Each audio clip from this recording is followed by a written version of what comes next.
इनका जो फेम है वो उतार चढ़ाव के थ्रू ही आया है और ऐसा ही होगा। प्लैनेट्स होते हैं वो हमारे सोल प्लान पे डिपेंड करते हैं, इस तरीके से वो फेमस होना चाहते हैं। अब धर्म के साथ हो वो भी एक चॉइस है, अब धर्म के नहीं साथ हो तो यहाँ पे नजर लगना, नजर दोष होना, लोगों की नजर लगना, जेलेसी अटैक्स होना, जिनको उनसे जेलेसी है उन लोगों को भी साथ में लेके कैसे चले, वो लोगों को दान दें, लोगों के लिए काम करें, लोगों की मदद करें। एल्विश की भी यही किस्मत है, उसकी किस्मत में भी चैरिटी लिखी है, समाज सेवा लिखी है। इनकी फैमिली बगलामुखी जा सकती है, कांगड़ा में बगलामुखी जी का टेम्पल है। एल्विश यादव की जिंदगी में काफी कुछ बीत रहा है और इन दिनों एल्विश यादव बड़े बुरे दिनों से गुजर रहा है, तो उसी के लिए बातचीत करने के लिए हमारे साथ एक हस्ती मौजूद है। उनसे बात करेंगे कि उन्होंने इस पर हमसे क्या कुछ बात कही। ये हमारे साथ डॉक्टर मनमीत जी हैं और डॉक्टर मनमीत जी क्या कुछ करती हैं और एल्विश यादव पे इन्होंने क्या कुछ सर्च किया है वो आपको पूरी जानकारी देंगे। मैम अब रिपोर्टर जी पे आपका बहुत बहुत स्वागत है। मैम एक इंट्रोडक्शन बता दीजिए अपना थोड़ा सा।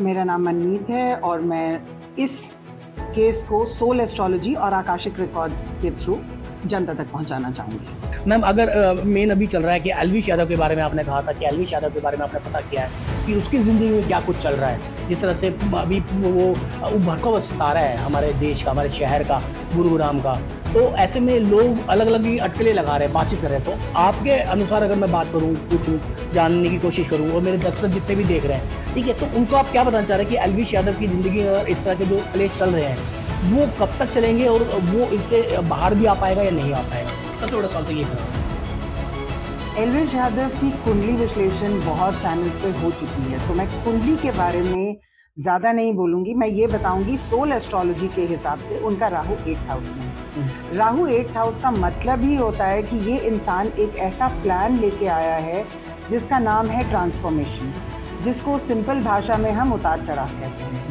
तो इनका जो फेम है वो उतार चढ़ाव के थ्रू ही आया है और ऐसा ही होगा। ये अपनी फील्ड जो है कला की फील्ड, उसमें ही आगे जाएंगे और आगे जाके अपनी फील्ड भी बदलेंगे। जो फील्ड उनको चाहिए, इससे भी ज़्यादा चाहिए, वो भी होगा 36 साल की उम्र में। लेकिन सोल एस्ट्रोलॉजी के हिसाब से राहु 8th हाउस में होने का मतलब है कि ऐसे लोगों ने पिछले जन्म में बहुत ज़्यादा अपनी फैमिली की तरफ और बाकी चीज़ों की तरफ ध्यान दिया था और बहुत मेहनत करने के बावजूद भी उनको वो फेम और सक्सेस नहीं मिल पाई। तो वो ये प्लान ऑलरेडी लेके इस जन्म में आते हैं। हमारे जो प्लैनेट्स होते हैं वो हमारे सोल प्लान पे डिपेंड करते हैं। आप और मैं ये सोचते हैं कि अगर हमारी ये कुंडली है तो हम ऐसे ही बिहेव करेंगे, लेकिन ऐसी कुंडली क्यों है? इनकी लग्न में जो जुपिटर है वो खराब क्यों है? सोल एस्ट्रोलॉजी कहती है कि जब कोई इंसान की मौत होती है और वो इंसान एक इच्छा लेके मरता है तो वो पहले प्लान बनाता है कि मैं अगले जन्म में कैसे ये चीज़ चाहूँगा। तो इन्होंने ये प्लान बनाया होगा कि मेरे को इस जन्म में बहुत फेम चाहिए, मैं ही मैं, अपना फेस, अपनी बॉडी, ये इस तरीके से वो फेमस होना चाहते हैं और ऐसा ही है। लेकिन इसके साथ साथ राहु 8th हाउस में होने का मतलब है कि ये उतार चढ़ाव के साथ ही आएगा, केओस के साथ ही आएगा। तो ये हो गया सोल एस्ट्रोलॉजी के हिसाब से। अगर मैं बात करें एल्विश यादव को लेकर के, कुछ ही समय में इसने काफ़ी अच्छा नाम बना लिया, फेम बना लिया, OTT 2 जीत के आ गया, सलमान खान, सेलिब्रिटी बड़े बड़े के साथ, सितारों के साथ इसने कई ऐसे हीरोइंस हैं जिसके साथ इन्होंने एल्विश यादव ने काम कर लिया, कई सारे सॉन्ग्स बना लिए। एक चेहरा बनते साथ क्यों लोग उनके पीछे पड़ जाते हैं? अब जो उसके साथ चल रहा है क्या वो इस चक्रव्यूह से बाहर आ पाएगा? क्योंकि सारे जनता यही जानना चाहती है कि एल्विश यादव और उसके जो घर के और उसके गांव के लोग जो है वो कह रहे हैं कि उसको फंसाया जा रहा है। ऐसे में आप क्या कहते हैं अपने नक्षत्र को देख करके कि एल्विश यादव इस जी जंजाल से बाहर आ भी पाएगा या नहीं आ पाएगा? ज़रूर आ पाएगा। और यहाँ मैं ये बताना चाहूँगी कि हर चीज़ एक आम आदमी देखता है कि क्या सही है और क्या गलत है, लेकिन जब हम एक आत्मा की तरह जन्म लेते हैं तो हम सही या गलत नहीं देखते। हम ये कहते हैं कि जो भी आप कर रहे हो वो एक चॉइस है। आप सरकार के खिलाफ हो वो भी एक चॉइस है, आप सरकार के साथ हो वो भी एक चॉइस है, आप धर्म के साथ हो वो भी एक चॉइस है, आप धर्म के नहीं साथ हो।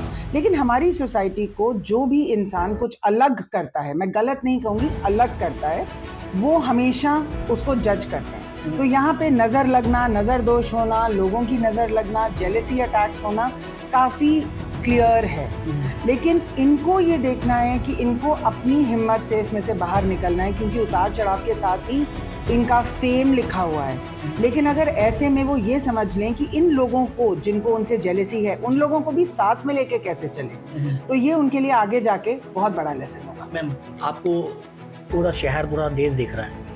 मैं अपने टीवी न्यूज़ चैनल के माध्यम से अगर उसके फैमिली के भी, उनके पेरेंट्स, मदर फादर जो भी हैं या उनके रिलेटिव जो भी हैं, वो सब देख रहे हैं, तो क्या सजेशन उनको आप अपनी तरफ से देना चाहेंगे कि वो क्या कुछ करें जिससे इस आपत्ति से, इस दुविधा से उनका बेटा बाहर आ सके? वो लोगों को दान दें, लोगों के लिए काम करें, लोगों की मदद करें, क्योंकि आखिर में आप देख लीजिएगा कि एल्विश की भी यही किस्मत है। वो बहुत दान करेगा लोगों के लिए, बहुत अच्छे काम करके जाएगा। उसकी किस्मत में भी चैरिटी लिखी है, समाज सेवा लिखी है, और इनको भी यही करके ये उसको अच्छी वाइब्रेशंस पहुंचा सकते हैं। मैम बिल्कुल, बहुत बहुत शुक्रिया, आपने इतनी सारी बातें बताई। मैं आपको एक तो चीज़ बता दूं कि एल्विश यादव कहीं ना कहीं अपनी सोशल मीडिया हैंडल पर भी काफ़ी सारी ऐसे एक्टिविटीज़ करता दिखाई देता है। वो कभी भंडारा करते हुए दिखाई देता है, या बच्चों के लिए कुछ ना कुछ खाना, या जिस स्कूल में वो पढ़ा है, या गरीब बच्चों के लिए कहीं ना कहीं डोनेट करता नज़र आता है। तो अगर कुछ अलग से उसको करना हो या उनकी फैमिली को कुछ करना हो, तो उसके में आपने कुछ सर्च किया हो तो उसके बारे में थोड़ी जानकारी दें। इनकी फैमिली बगलामुखी जा सकती है। कांगड़ा में बगलामुखी जी का टेम्पल है। माँ बगलामुखी एक ऐसी 10 महाविद्या हैं जो शत्रुओं को एकदम उनका स्तंभन कर लेती हैं, और वहाँ जाके अगर इनकी पूजा कराई जाए तो इससे उनको काफ़ी मदद। बहुत बहुत शुक्रिया मनमीत जी। तो ये हमारे साथ मनमीत जी थे। इन्होंने जो बताया, इन्होंने जो कहा, एल्विश यादव की ज़िंदगी में क्या कुछ चल रहा है, वो कितना सही है या कितना गलत है, वो तो आप लोग, हम लोग सब देख ही रहे हैं। पर आने वाले समय में उसके साथ ज़िंदगी में क्या कुछ होना है, वो तो वक्त ही बताएगा। बाकी किस तरह के उपाय और किस तरह की ज़िंदगी के पिछले जन्म के जो पाप पुण्य होते हैं, वो भी इस जन्म में भुगतने पड़ सकते हैं। ये कहीं ना कहीं इस तरह के ही जो लोग हैं वो हमें बताते हैं। और आज इन्होंने काफ़ी इस पर सर्च करी, पता किया कि किस तरह से एल्विश यादव की ज़िंदगी में जो ये उतार चढ़ाव आ रहे हैं वो किस वजह से आ रहे हैं। तो अगर आप भी इस चीज़ों को मानते हैं तो हमें कमेंट्स करके ज़रूर बताइएगा कि अगर उसकी ज़िंदगी में ऐसा कुछ चल रहा है तो परिवार में, गांव में कई जगह इस तरह से बोला जाता है कि उस बच्चे पे नज़र लग गई हो गई, या उसको किस तरह से ठीक किया जा सकता है। तो ऐसे में आप लोगों की क्या कुछ इसमें राय है, तो आप भी कमेंट्स करके हमें ज़रूर बताइएगा, ताकि हम उनके परिवार तक, उनके गाँव में किसी तरह से लोगों तक, उन तक ये बात पहुँचाने का काम कर सकें। तो रिपोर्टर जी पे अभी इतना ही। बाकी अपडेट और जानकारी के लिए आप हमारे साथ जुड़े रहें।